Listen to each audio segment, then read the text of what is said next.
Hello, everybody. Um, Welcome back to Data Ministries and Podcast. I'm your host, Wes. Obviously, you can see my mic. I was able to. You can obviously see how my mic was. Let me try this before. Let me show you what it was like before. You can see my mic was like that before, and I couldn't move it except getting closer, so I had to adjust it. And I realized, oh, I can do this and bring the mic closer to my mouth. So, it sounds a lot better now. Um, anyway, so it feels a lot better. I can talk more comfortably now. Let me move this over to my other screen so I can have some space over here. Um, yeah, I want to speak on an issue regarding I guess mental health. Uh, this is gonna be a really short video. I was gonna record a video on the Trinity. I was gonna do the Jesse Lee Peterson Unitarian critique, and I didn't have the strength to just put myself through the next hour of critiquing that video. So I'll have the video put out this following Sunday, but I'll have that recorded soon. I wanted to speak on something I think a lot of people in my generation. Let me move the mic down a little bit. People of my generation are really facing. We are struggling with. Let me move my chair over here. I don't want my chair so far this way. Why is it all the way over here? Um, I think my generation is really struggling with restlessness, anxiety, um, brokenness, emptiness, nihilism, hatred, and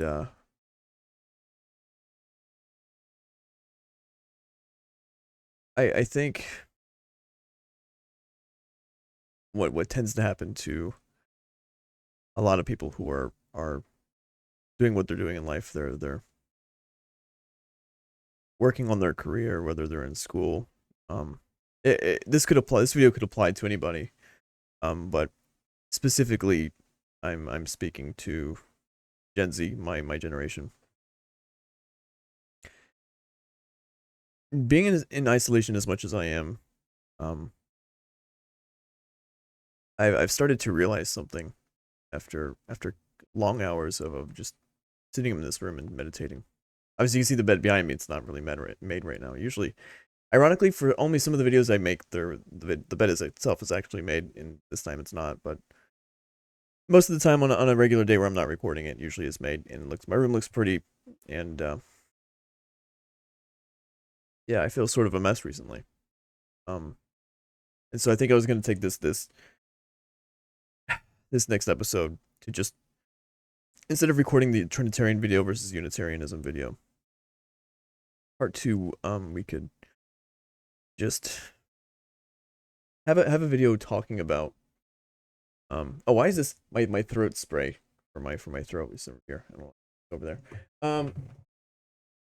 That looks way better. Yes, my mouse and everything. I see over there.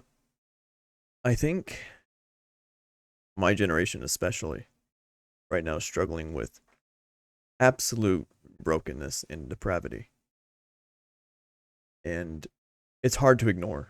It really is hard to ignore. I'm gonna put my headphones down. I don't need this. I don't need this in my ear right now. I'm not listening to anything. I'm just so used to wearing it for my videos. It's so easy right now to fall into anxiety and feeling a sense of like you're almost lost. I've been feeling that feeling recently as well. Um, but I've actually been pondering, and I might be covering this in a topic later. I think Stephen Furtick, although he's said some questionable things. I even did a video on him a long time ago. I did two videos on him, but one of them I accidentally lost the file for, so it's no longer a video. But he said some weird things in the past. I'll admit that. But Stephen Furtick, I think, is a um, good preacher in terms of bringing the Word of God in context. I think he's done it better than I'd even argue John MacArthur would. That's probably going to get me some flack on YouTube and Spotify, but I like Stephen Furtick 100 times more than I like John MacArthur. Um, But something I've been using to deal with my restlessness recently in my own head, because I'm an overthinker and I think about everything over and over and over again. That's just the kind of person that I am. Um, I've I found a lot of rest in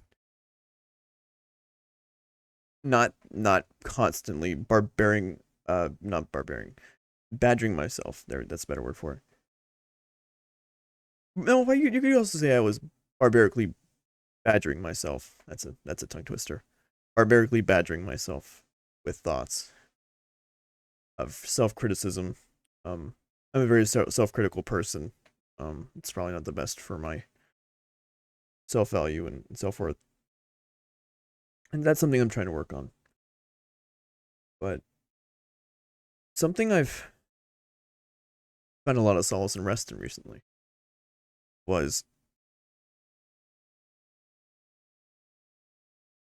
if you read John chapter 4, um, I think something we miss a lot when reading about the incarnation um, is how Jesus himself, the one who created heaven and earth, who became incarnate, the Word that took upon flesh. Logos egenetos, sarx, and the Word became flesh. The one that took upon flesh, at a lot of points in his ministry, became tired, and that's something I've been meditating on recently. It's been giving me a lot of rest, a lot of peace that I never thought I could have. Um,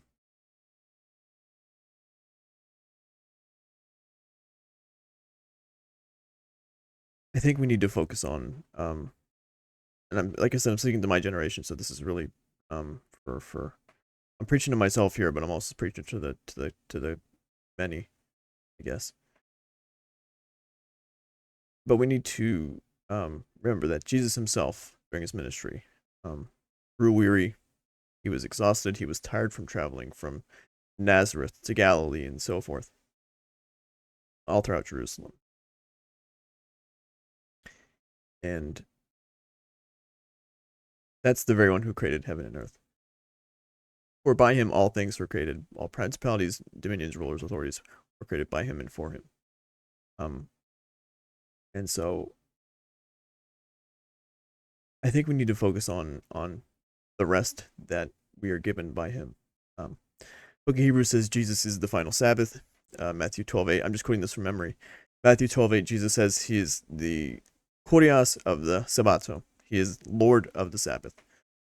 He's the one who created the Sabbath because he himself is the Sabbath. He is our Sabbath rest. He is who we put our trust in. He is our grace. He is our what we put our faith in. And there's so much that false religion will try to tell you that you need to put your own works in, and you need to put your good works on the altar, and your filthy rags need to be on the altar for God to see.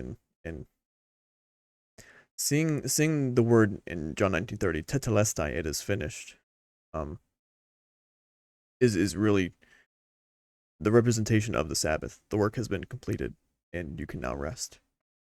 Um, Something that's been giving me a lot of peace recently has been meditating on um, tetelestai. It is finished,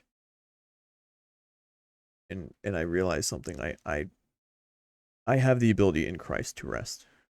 Um, that's something I deserve. It has been all of grace. It's all a gift, and I can rest every day knowing that I don't have to earn favor with God. It's all of His doing. By the obedience of one, many were made righteous, and through Him, I was made righteous. And you can too. Um, and I want to say this to someone who's a believer and is struggling with thoughts of doubt of, am I righteous enough before God, or I'm having restless anxiety. Jesus says it is finished.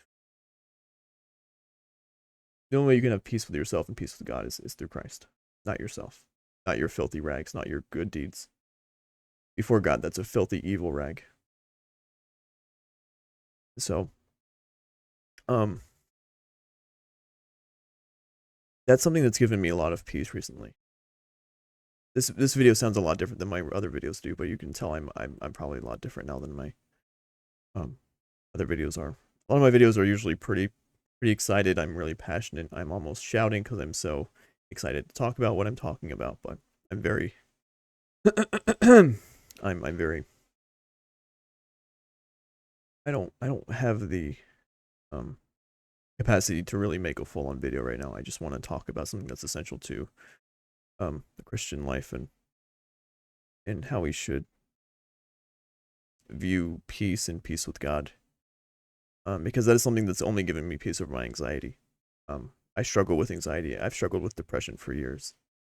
And the finished work of Christ is the only thing that's given me peace in my life fully. There's been so many times where I try to rethink and overthink and then rethink about that overthinking, and it just runs more and more anxiety. And then I can think about Tetelestai, it is finished. And if I don't have that, I don't have peace. And no one can. And I'm sorry that that offends people who believe they can work themselves to heaven or have grace and then work later to fulfill that, whatever, righteousness, whatever. You can't earn that. Out of love, humility before God, you know you can't do that. Before an all-powerful, all-perfect God who demands perfection of you, you cannot do that. He says it's all or nothing.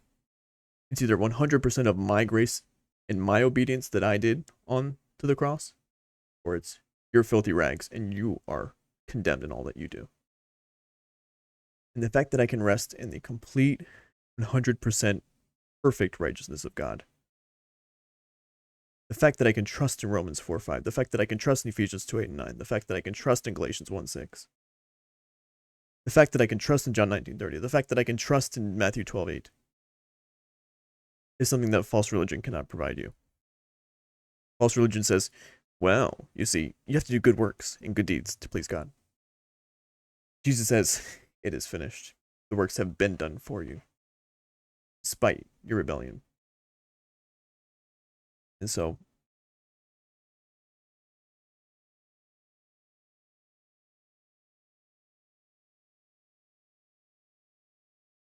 sorry, I had to take a second to just take a breath in, and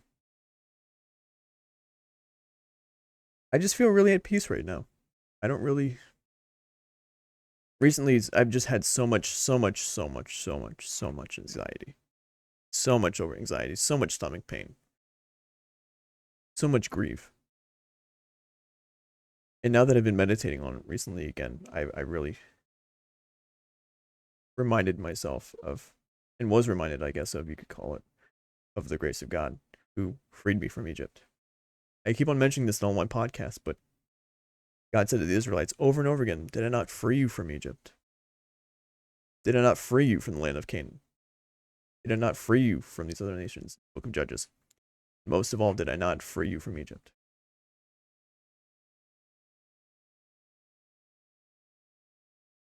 Jesus says, those who sin are a slave to sin.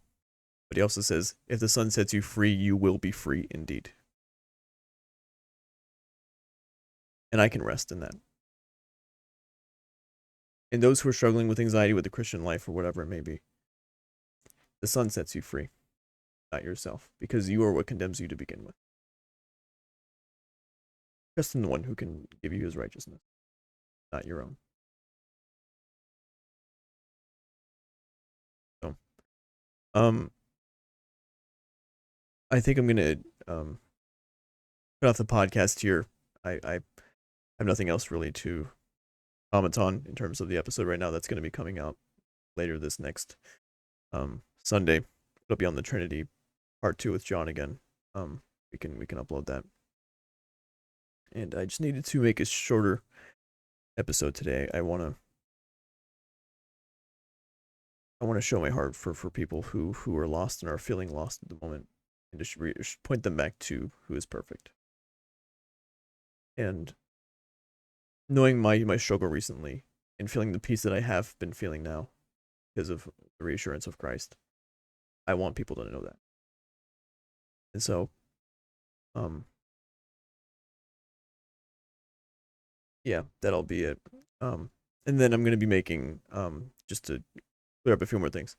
I'm making a statement of faith. I think the next coming Wednesday, I'm gonna be giving out my sort of creed per se, and what I do believe and what I don't believe.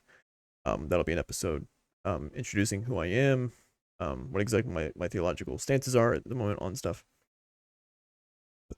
And yeah. So and then we'll keep on doing some other stuff on Mormonism. I haven't even gotten to the Mormonism stuff yet because I haven't really um entrenched myself in it too much. I've just felt so overwhelmed recently that I don't want to go out of my comfort zone at the moment. So anyway, and I have a debate with a modalist. I have that recorded. I'll be uploading that. Um so anyway, we will end the podcast off there, and yeah, I will cut it off there, and I love you all. Godspeed.